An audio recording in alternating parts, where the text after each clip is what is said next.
Today, Kristen and I were talking just the other week about AI and just how things are so quickly changing, and we want to bring more of those tools into the FirstHome IQ community. And so today we're doing like a special, really just kind of a special deep dive, high level into what is GEO. I feel like it's definitely been a buzzword. And feel free to like come off mute, put this in the chat. But have you guys been hearing much about GEO? What is GEO? How we're writing content for it? It definitely is important. So, okay, I'm going to be jumping in. Let's see. Okay, so what if I told you that your next client isn't Googling you, right? Like, I know we probably all feel this way, but the fact is they're probably asking AI. And here's what I want to start by asking you guys.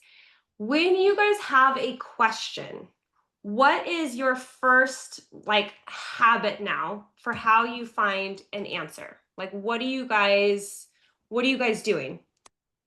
Chat. You can come off mute or you can put it. You guys are going to chat? Okay. Yes. So what we're finding is most people are starting to go over to ChatGPT, Perplexity, Gemini, depending on what platform you love to use. But most people are starting to go over to chat and they're asking questions. Typically, this is because when we have a question, we want what? An answer, right? And so chat is really good about giving you the answers to your questions. I always love this example, but a couple months ago, I was out mowing my lawn and my lawnmower broke like right before I finished, of course. So I asked my husband, I was like, you need to come fix this. And he walks out and I hear this lady talking on speakerphone on his phone. And I was like, who did you call? No, he's just talking to ChatGPT on voice activated mode. And like within 2 minutes, he realized that the motherboard on our electric lawnmower had died. He discovered that it would be, cheaper to go buy it at Home Depot on sale than it would to go replace the part. Literally like 2 minutes. He wasn't going to Google and searching links and going and shopping. Like he just went, asked one question, got the answer. And then, by the end of the day, we had a lawnmower replaced, all because of chat. And that is similar to how our clients are responding specifically in the mortgage space. So I like to pull in some of the data. Kristen, I have some stats from our report as well as a couple other places. But as we're looking at data, AI is part of the home buying process. We all probably feel that and know that. But one of the recent reports from realtor.com found that 82% of consumers that were actively like in the buying process are using AI for real estate stats. 61% of those same people surveyed said they believe that AI makes them smarter about the housing market, which I don't know if that makes me feel very good, but it's, they're looking at this as a tool.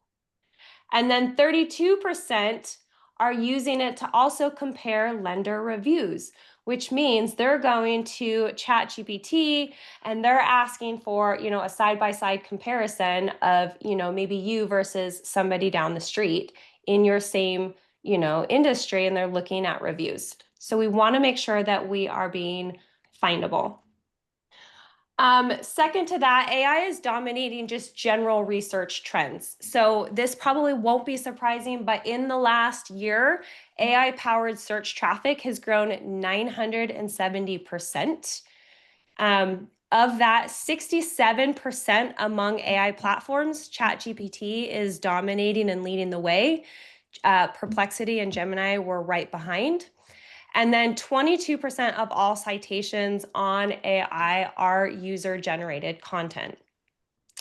So if AI is the gatekeeper, how do we get through the front door? Well, we want to train the AI machines to trust you, to know who you are, and then to be able to refer you. So that leads to GEO. What is GEO? In short, it's a fancy acronym for Generative Engine Optimization. I'm going to pause here really quick. Are you guys all familiar with what SEO is? Yes, SEO, cool. Search engine optimization. So think of GEO as like the cousin or the AI complement to SEO. Both are important. So I'm not saying that we have to, SEO is not dead, but GEO is definitely a new player in the game, and we have to be creating content that's optimized for that. So the definition of GEO is just the practice of optimizing your content so AI tools can surface you as a trusted answer. So if we stack up SEO and GEO side by side, SEO can be more shallow. It's going to have, an example would be like 3 tips to build credit, and then it might have generic info like pay bills on time. Now, why this matters is Google might crawl it, but AI could see that as a low signal.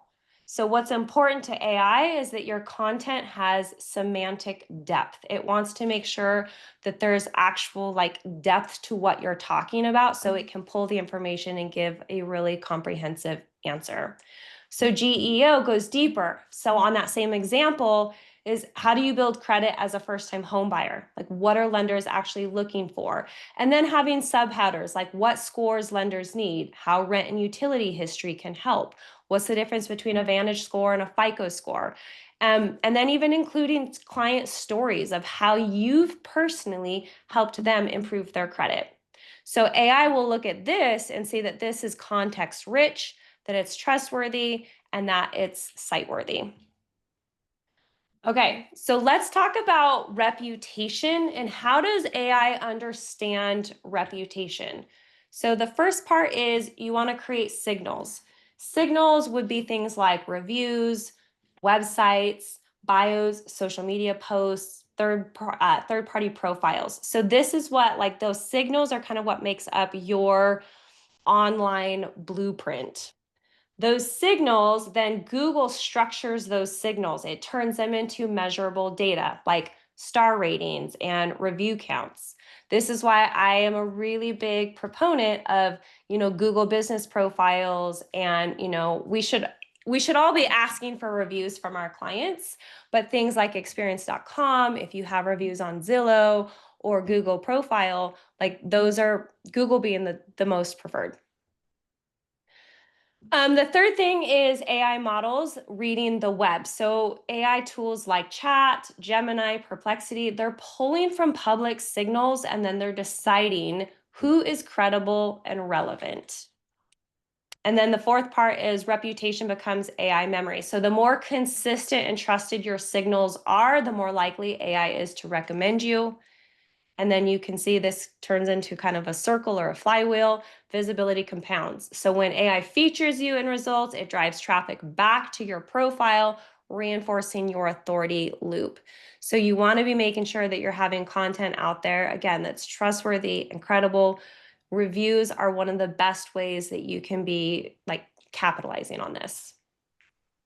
So what are some reputation signals? I talked about this just a little bit, but to dig deeper, Google Business Profile. So they're your reviews. Did you guys know in your business, your Google Business Profile, that there's a section for questions and answers? Were you guys aware of that? I just learned this recently. You can literally go in, if you own access to your Google Business Profile. Now, a lot of lenders, they manage that for their clients. But the Google Business Profile, you can go and create questions. You literally can go seed the information. So for example, you could go into AI and say, give me 10 listicle content questions that my ideal client might be asking.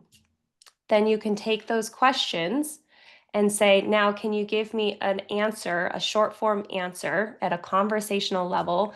And then you can take the question and the answer, go into your Google profile, and you can seed that so that when somebody is in Denver or Centennial and they're searching for, a lender that specializes in X, or just a lender in general, or down payment assistance, Darlene, your content could potentially be referenced if AI is like, oh, well, Darlene also has a Google Business Profile and she has a bunch of questions and answers on this. And then within her questions and answers, Maybe you have a blog post or a housing link that puts out to that, right? So your content is stacking on each other. The next thing is your website and your social content. So, for example, I love searching Perplexity for all of my research. Here's the really cool part. I've been doing some searches lately and I'll ask a question, and Perplexity will literally show like Instagram reels. It will show LinkedIn posts. I have found blogs from like realtors in small mom and pop areas that are not your big name, players in the industry, and they're getting sourced specifically because their content, like even their title, had an answer that was matching the best for the question that I'm asking. So that's been really fun to see. And again, third-party listings, we talked about this: Zillow, experience.com, Yelp, LinkedIn. If you have experience.com or Zillow or Yelp, making sure that your profiles, like your bio's updated, your company information, your email, your address, phone number, those things are going to be really important to consider as well. News mentions. So anytime if you can be guest featured on a podcast, or if you know somebody else in the industry, maybe you have referral partners, like estate planners or financial planners, CPAs, inspections, appraisal companies. If you have partners in the industry and they have a blog or they have content or maybe they have podcasts, anytime that you can kind of get on the tailwinds of their content and be mentioned there, and then vice versa, now you're also amplifying your reach and your authority score according to the AI models. And then the last thing is the engagement metrics, which I'm going to talk about that a little bit more, but we want to make sure that your content is recent and it's consistent. Okay, so how does AI rank content? This is probably a loaded question, but we're going to keep it high level. And the 4 key things that you want to take into consideration is clarity. So, we're in an industry where there's a lot of jargon. I always joke, but it's the alphabet soup between DTIs and LTVs and COEs and all of the things. Like, we don't want to talk about in that language specifically. We really want to break it down so that not just our clients understand what we're saying, but that the LLMs, when they crawl it, they can synthesize it.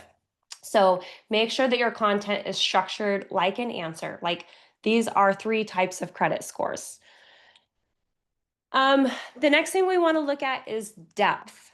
So we want to go surface level. So your content, your social media posts, obviously those captions are probably going to be a little bit different. But if you're thinking on like long form content, take LinkedIn, for example.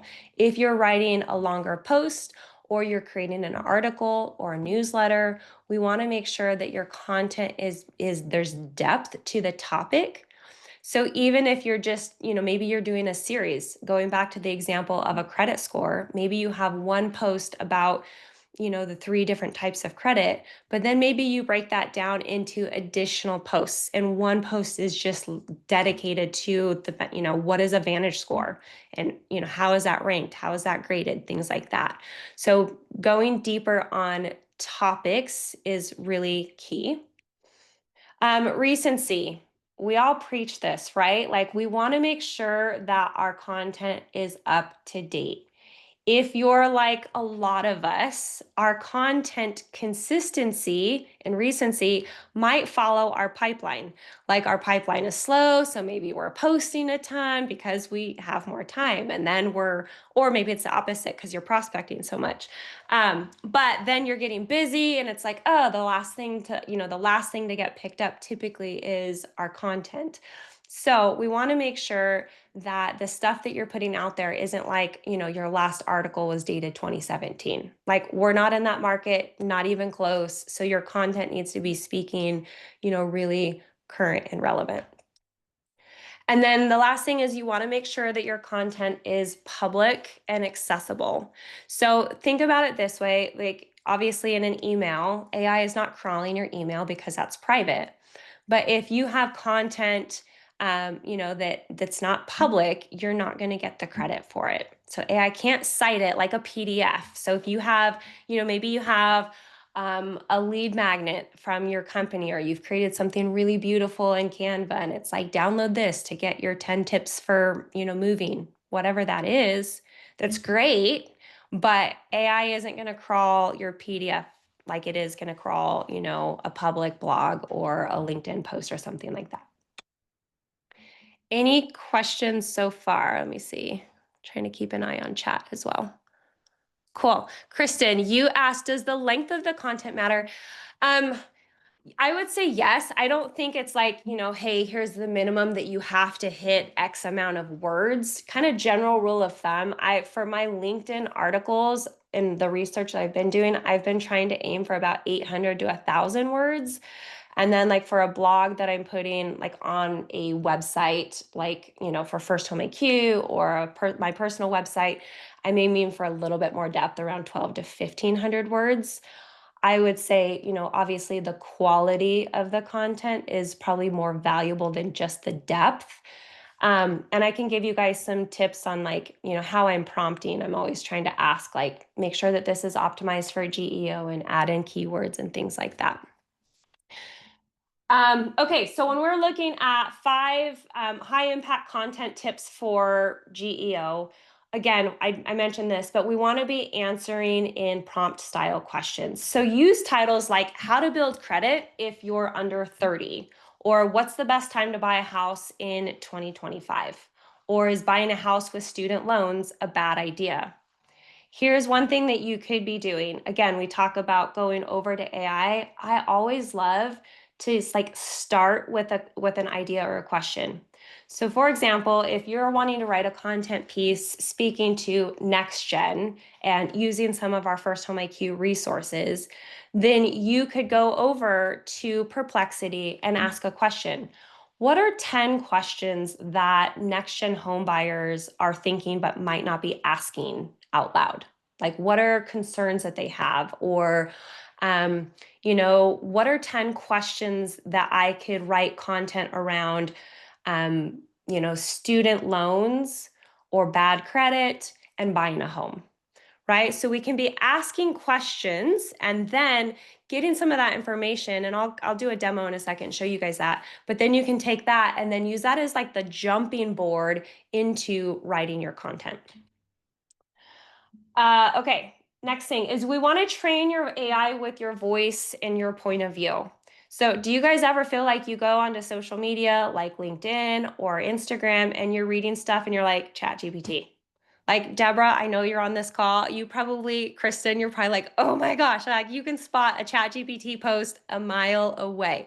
Between the M dashes and the it's not this, it's that, or the fluff, there's lots of little giveaways. But why I reference this is it's really important that you teach AI your voice and your point of view. It should be obvious that we want the content to sound like us. How, Darlene, you talk is going to be different than how Kelly talks or how Julie talks, right? So we want to make sure that our content sounds like us. But next to that is if you train your AI, it also makes your outputs a lot easier. One of the hacks that I like to do is I'll upload a brand book. And so I ask AI to like help me build out, what is my origin story? Like, what is your bio? Why did you get into this business? Who do you serve? Why do you serve those clients? Add information about your business and what you do. So you can put together a document. That's also something that I can help with if you want. But put together a document with information. Call it your brand book. Upload that to AI. Another thing that you can do specifically about training AI with your voice is you can upload it writing samples. Like take your best top 3 performing emails or top performing Instagram posts or LinkedIn posts. Literally copy paste that into your AI and then say, can you reverse engineer this writing style? I want to train AI on my voice. So tell me, what is this writing style? Right? And then it's going to literally, it will reverse engineer that and say, your writing style is this. You speak in, short sentences or long sentences, or you're very direct, or you're very, technical. So that's a great tool that you can use to start. Again, building topic authority. So we want to make sure that we're building consistent content that's like act like a subject matter expert. We're all experts in our craft. Deborah, I learned this a lot from you, is that, we really want to be showing up, talking like we know what we're talking about. You guys have these conversations all day with our clients. So take some of the questions and the conversations that you're having with your clients, because if somebody is asking it in your office or on the phone or texting you, you can imagine there's 10, 20, even more people behind online that have the same question. So research and figure out how to answer those questions and then build topic authority on micro topics. Local relevance. Dave always preaches this: be your digital mayor. Any time that you can create content and tie it back to your area is really going to be beneficial for you. So again, Julie, you're in the Northeast, right? So anytime that you can say Massachusetts, right? You in Massachusetts? Yeah. Okay. So maybe you're covering a whole state might be a far reach at first, but maybe you want to say, what $500,000 buys you in, Centennial, Colorado, or whatever city you're in, right? And sometimes, especially when we're in larger metro areas, like Dallas, it would be really fine to, you could say in Dallas, but there's a lot of people in Dallas. So maybe you're saying in Argyle or, a little suburb of that. And so you can start creating these content signals around local relevance. Again, you can also be researching what are the top, most asked or most searched questions in this zip code, right? You can even bring it down to your zip code. So again, you're training the LLMs to know you and the market that you serve. The example that I really love that helped me put a lot of dots together is if you're, think about buying diapers. If you're Huggies or you're Pampers, who is your client? Is it the baby that's wearing your diaper, that's actually using your product? No, you're marketing to the parent, promising them that their diaper is going to let them sleep through the night because their kid's diaper isn't going to leak, right? So if you think about it in this way, we're not just creating content that is hoping to hit our client, the home buyer, but we also want our content to be, we're training the LLMs to say, here's who I am, here's what I do, here's who I serve, here's the markets that I serve. So we're providing all of that information. So think of your new client as also ChatGPT, Gemini, Perplexity, Grok. And then the last thing is the credibility booster. So I touched on this. Anytime that, if somebody invites you on a podcast, say yes. Even if you're like, I hate speaking or I get nervous, say yes, work through that, because anytime that you can piggyback on somebody else's content, tap into their audience, if that's a blog, if that's a YouTube channel, if you guys have realtor partners and they're like, hey, want to do a video with me, and they're going to post it on their page. Yes, the answer is yes. Practice saying yes, because anytime you can collaborate with other people on their content, it also not only does it broaden you up to exposure of other people's network, but it also tells AI that, oh, they're not just writing in a void. They're also they are an expert because other people are sourcing their content now. So it's really great if you can piggyback off of other people's content and collaborate.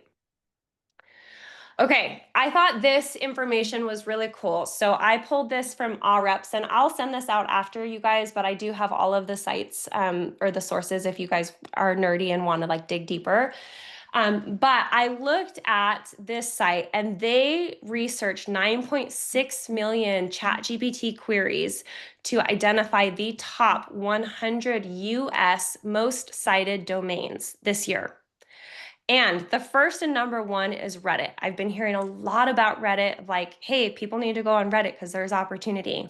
Now, I don't have a full marketing strategy, content strategy for loan officers yet on Reddit, other than I think there is opportunity there. But what stuck out to me is Yelp was number 70, but LinkedIn was 74.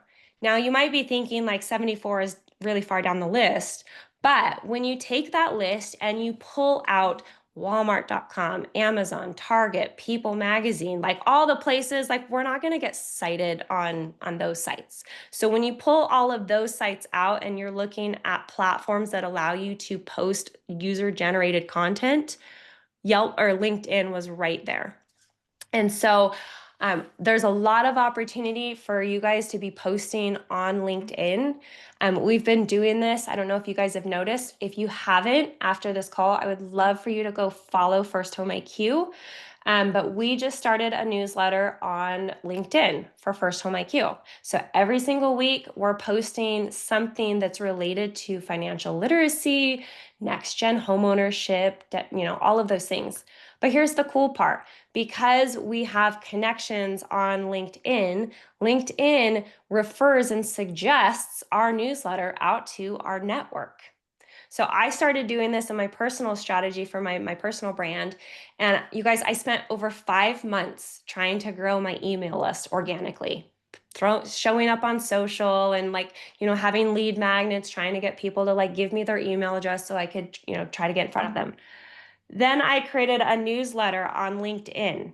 And in 1 week, I had more subscribers to my LinkedIn newsletter than I did 5 months following my organic email growth. And again, that's because LinkedIn, in the algorithm, it will suggest your content out to your followers. So it's a great way for you to start conversations, to be educating your audiences. I know a lot of times we have this misconception that, well, my clients aren't on LinkedIn, so I don't want to waste my time. But I would challenge that thought with, well, maybe your business partners are. Yes, maybe realtors aren't on LinkedIn, but if you're going after estate attorneys, tax, accountants, other industry professionals like service professionals, they're probably on LinkedIn. And if you start posting and having conversations and actually having a social strategy, then your influence will build and your content is going to be, going further faster. Okay, where to post GEO for maximum visibility? I get asked this a lot. Obviously, I just touched on LinkedIn.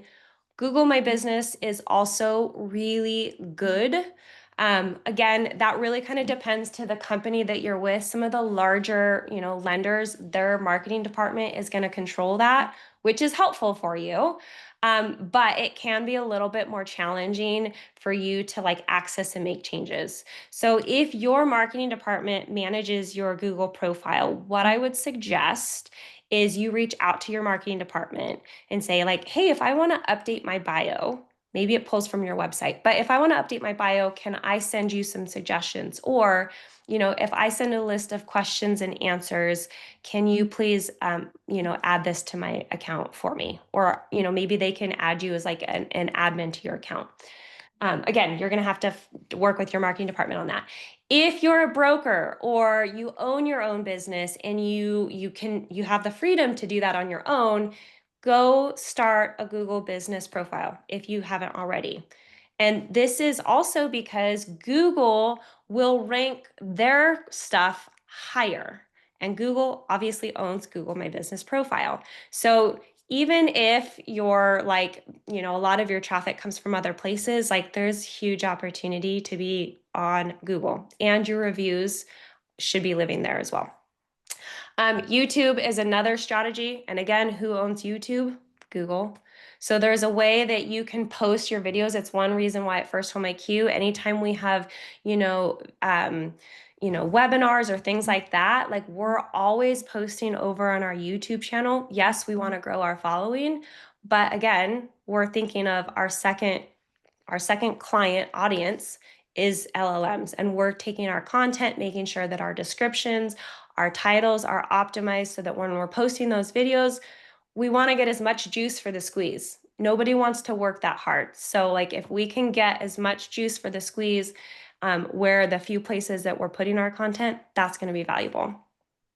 Another option is Substack, Quora, and Reddit. I'm not going to touch on that so much today. I really don't want to overwhelm with, you guys probably see, you could be everywhere. You could go so far and deep, and literally at the end of the day, we need to be prospecting, we need to be serving clients, and we need to be closing loans. So the content strategy that you have needs to be unique to you and support your business. So that's why I never say there's a one size fits all content strategy, because it's not realistic. But if you want to have a blog and you don't have your own website, there are tools like Substack that you could look at. Okay, the GEO content system. In short, I like to try to keep things as simple as possible, just because everything can get really overwhelming. But if we look at it in terms of steps, it comes down to ask, answer, appear, and amplify. So we want to ask, we want to listen to the questions that our audience is asking. Then we want to create content that answers that in a way that AI understands. And then we want to repurpose that answer across platforms where AI is crawling or listening. And then we want to amplify that. So as our content gets seen, it will begin to appear more in AI outputs. So when we go to the question of ask, let me see. I always like to start with, I hear this a lot. I don't know what to post. Do you guys ever feel that way? Like when it comes to a content strategy, I don't know what to post. Maybe I'm the only one. I still struggle with this, you guys, and I'm like in this all day long. But Kristen and I, like, we'll be in meetings and we're like, okay, what are we going to talk about this week? Like, and she's like, well, that's your job. What are you going to talk about? But, it's like, I always go back to, okay, what is a conversation that I had with a client this week? Maybe I got a text. Maybe I got an email. Maybe I got a phone call. Did you guys have a hard file? Did was it like almost falling out of underwriting and you saved the deal? Did you help a realtor renegotiate by problem solving outside of the box? Like everything that you guys do is content, right? Even your family life. You guys, I posted something on LinkedIn last night. It was a super vulnerable post at my office looking like a kitchen fire. And what was the point? I brought it back to, how am I building a business while raising small kids, right? Like that was a personal post, but people want personal content and they want professional content. So even in your personal life, you can be thinking, oh, maybe this is a story, because likely if you're struggling with mindset or overwhelm or whatever, we're probably all feeling it. So listen for the questions. And then what I like to do is, hop into ChatGPT or Claude and I'll start brainstorming. I really try to lead with human directed content. Rarely am I going to go to ChatGPT and be like, give me 3 reasons why I should buy a home today. Copy, paste, post. You're seeing a lot of that. I do believe that the more and more people are getting on the content wagon and they're just copy pasting an AI, that generic output is going to hurt your brand more, because people will see it and be like, oh, they didn't even take the time to creatively think about something. They just posted the first thing that, AI spit out. So if you start with a unique angle, right? Nobody can fabricate your personal stories. So yesterday I was on a coaching call with a loan officer and she said, I had 3 deals this month that they pulled out of the contract. And I'm feeling really deflated by that. I've never had that happen. So I said, okay, talk to me. What actually happened? What is the story behind this? She goes, well, one was, mostly they were repairs. They needed a new roof, whatever. But my clients are already buying at a higher price point. They have really, high expectations and they don't want, any repairs. Okay, great. So then we took that sentiment, then we went over to Perplexity. We started researching. We found a couple articles that supported, like Bank of America recently, and NAR had an article that actually had real data that was signaling this isn't just a her problem, this is happening across the country. So 1, that eased her mindset, but 2, now I said, okay, now you have an opportunity. How can you turn this into a win? How can you go to your realtor partners and say, hey, let's be vulnerable. Anybody else have this experience? I just did. Here's how I'm helping my clients stay under contract. Here's how I'm helping save the deal. Now you can take that story turn that into a mortgage coach. How can you do a total cost analysis of like, hey, if they walked away, this is the potential. If they did stay, and God forbid they did have to take into account replacing the roof, what would that cost? And how, like, actually pull in data and scenarios that now help remove the emotion so that your client can be making the most confident decision for themselves. And now you're just the advisor, but you're not, just the rate quoter. So again, taking those and answering that into questions, and then appearing. So then taking that idea, once you turn that into a long form piece of content, right? Whether you have your LinkedIn article or wherever you're hosting that long form piece of content, what I like to do is go into ChatGPT, and then I'll say, okay, now can you repurpose this idea into an Instagram carousel? Don't copy and paste, but repurpose this. What is, what is something that's going to tap into the psychology, the buyer psychology, their fear, their overwhelm, right? And then how am I uniquely positioned to help them be the hero in this story, right? Okay, so now you have an Instagram carousel. Great. Can you repurpose this into a 2 to 3 minute YouTube video? Make it more educational in tone. Give me the show notes, give me the description. Great. Now can you turn this into, and you see what I'm saying? Like I call it content confetti. You're taking one idea and you're just making confetti. You're repurposing the content. And then the last part is amplify. So we're making sure that think of your personal brand, you are the hub.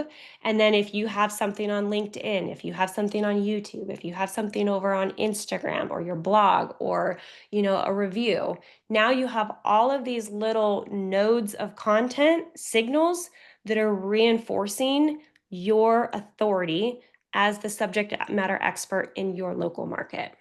Over time, this will compound. Now, I'd love to tell you that you're going to make 3 posts and you're just going to be the first referred person. Maybe that will happen. I don't know. But content, any marketing content strategy, social media, it is definitely a long form game. We have to have the right mindset about content and why we're doing it. One is to educate, but the other thing is you never know how long who's going to view your posts, right? You might have a video that you posted 3 years ago. You've forgotten about it. It's collected dust, but somebody happened to be searching a question and that video was picked up. And lo and behold, that wasn't content that you had to create, just last week. Like, it's evergreen. All right. I am going to jump into, how are we doing? Is this good so far? Okay. Would it be helpful if I jump in to do just some demoing of like how I research in Perplexity and then like how I create stuff out of that? Okay. So sorry. Here we go here. Okay. Anybody in the chat, do you guys have like an objection or like, oh my gosh, how like this is an idea? Like anybody have something that you want me to research, or I can make something up if not. Okay. Let me do this. One of the topics, I'll go off of what we said yesterday. Let me pull up chat really quick. Let me see if I can find this. Sorry, you guys, I have so many things in here. So this was yesterday's post. 2 seconds here, guys. Sorry. Okay, it was up here actually. Okay, nope, one more. Okay. A September 2025 piece reports that 35% of home buyers say the current housing market is making me rethink my entire life, and 42% believe buying a home is incredibly risky. It also finds 60% expect to feel house poor after closing. This reveals a layer of emotional and psychological burden beyond affordability and interest rates, right? So what if we took this survey and said, I read an article about this. Can you give me 5 question I can answer on this subject. So again, I just took something here. I'm going to go research it. And then here are some reflective questions to answer on feeling house poor. What emotional factors influence buyers' fear of becoming house poor even when they technically can't afford the payment? Or how does the perception of homeownership as part of personal identity amplify financial stress after closing?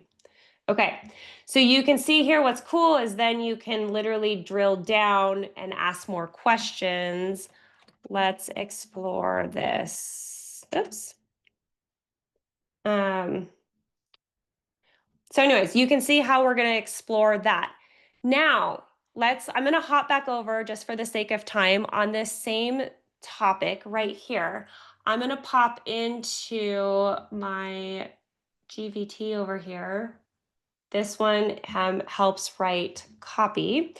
And I'm going to say, help me write a GEO, SEO, AEO optimized blog post. Let's do LinkedIn article, actually. LinkedIn article about this subject. Okay. So I just asked it in really simple terms, like, please help write a LinkedIn article about this. You're going to see that it's obviously going to kick out stuff. Now, I never like to take the first version of what it gives you, right? This is where we have human-led AI engineering. So we want to take, AI, make it work hard to organize our thoughts. But now we want to make sure that we're putting our personal touch on this. So there's little things that I would say like, remove M dashes. Please, don't speak in jargon or generalities. Speak at an 8th grade level, right? Okay, so again, you'll see for this example how we're kind of massaging the prompt. It's going to rethink, it's going to rewrite this. And, here, this is, a pretty decent hook. 60% of buyers expect to feel house poor. Here's why that matters.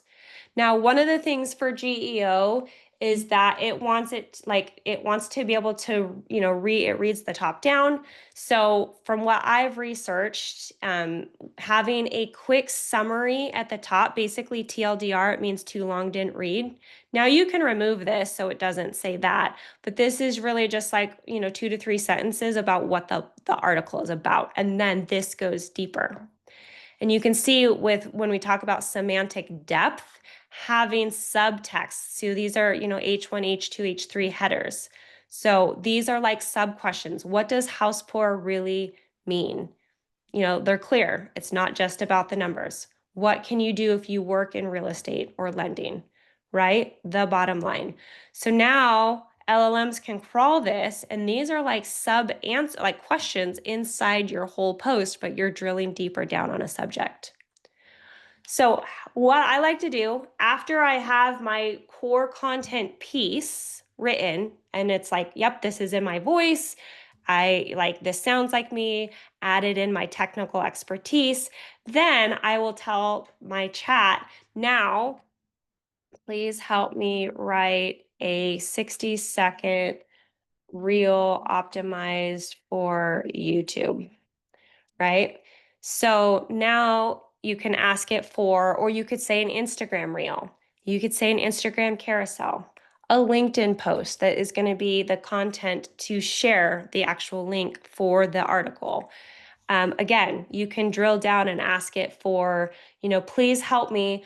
One last thing I will say is, when I'm all done, I will say, please help me write an email. So please help me write an email to my past client database, sharing a high level summary of this idea. The goal is to drive them to read the blog. Don't merely copy paste, but have a unique and strong hook with a call to action at the bottom. So I'll ask it to, okay, now give me an email that will summarize a little bit of this, but I don't want it to just copy and paste and regurgitate the article. So I want a hook, then I want a strong call to action at the bottom that's actually, like, the goal is that they open your email, but then we're driving them back to the platform where you want them to read the content. So as you can see from my example over here, we took one core content item, right? And then now we're going to, whatever is in your content strategy, add in a YouTube, add in a LinkedIn, add in an email.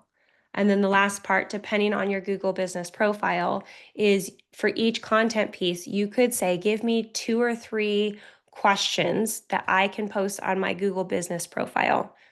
Right? And so now every week when you're posting this core content idea, you can seed it, your other profiles, with questions and answers, so that when somebody is searching and they're local and they're searching, you can get some of that credit. Okay, so what is the big takeaway? Well, we want to build verified trust. We want to always be publishing credible content because you are the subject matter expert. And then we want to stay consistent. I always joke, but I'm never impressed when somebody's like, I just started something. I'm like, cool, come back to me in 6 months or a year when you've been consistent, because we know that content compounds. So if we're staying consistent and we're publishing credible content, that's going to be really valuable. I'm going to pause and see if we have any other questions. I was trying to stay in chat, but you guys can just come off mute. That probably would be easier. And we can make this conversational. Anybody have questions? Cool. Okay. I have a Maybe not. question. I was gonna say, you were talking about the newsletter and you could encourage everybody to check that out. What is that connected to again? Which newsletter? Sorry. The newsletter that you said that people, like in terms of your following engagement, that having leave your Oh, own like if landing you page spent, organically. oh, got it. Yeah. So that is connected to LinkedIn. So I started, let me see if I can pull this up.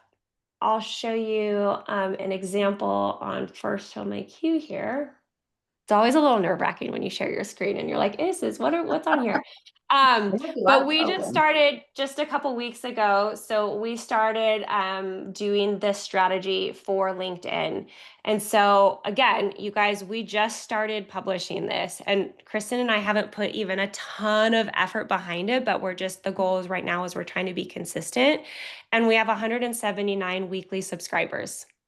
Right? And this was like just in a couple weeks, like 3 posts. We haven't even tapped fully all of our resources. We had very little engagement on LinkedIn to begin with. So this is, a big jump. Yeah. I mean, and here's the crazy part, right? Talking about FirstHome IQ specifically, this is really viewed as like a B2C, right? When we think of FirstHome IQ on LinkedIn, this is really like a company or a brand that's not like a personal brand that's creating this content.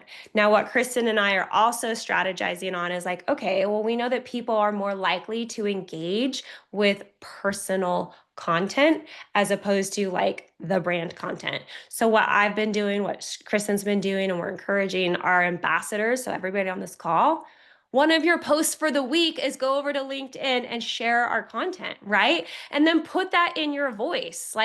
Why do you think, what is it that homeowners get wrong about mortgage insurance? Right? Especially for young professionals that are just entering the market.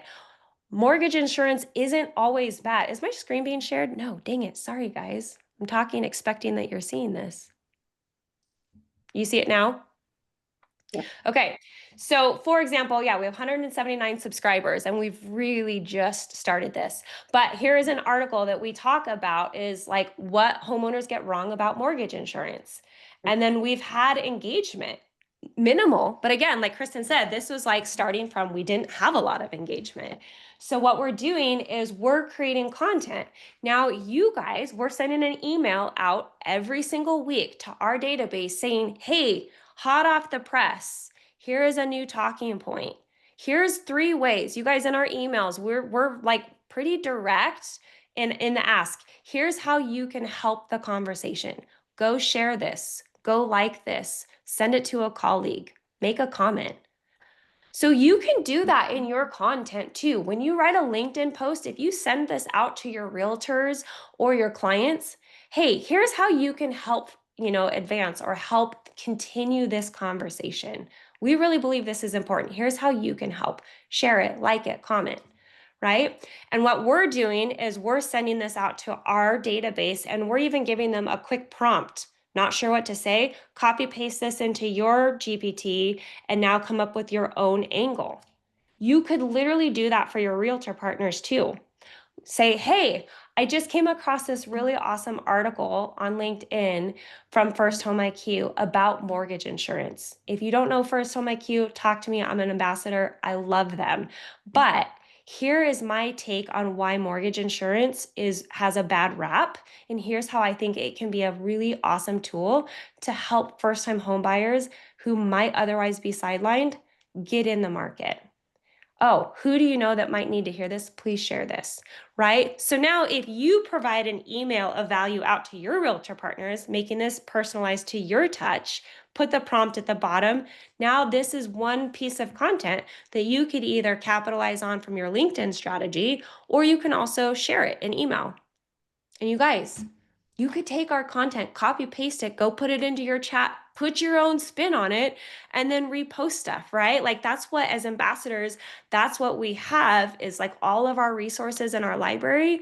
You can absolutely be repurposing. We want you to be having these kinds of conversations.